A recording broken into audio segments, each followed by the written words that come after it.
You ask Tiger to solve. This deals with linear equations with one unknown. The final result is x equals -50. Let's solve it step by step. Group all constants on the right side of the equation. Add 7 to both sides. Simplify the arithmetic.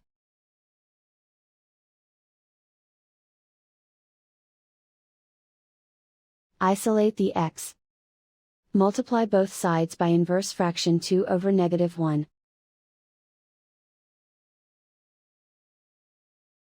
Group like terms. Multiply the coefficients.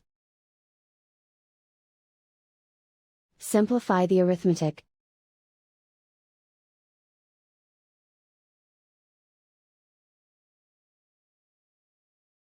And so the final result is x equals -50.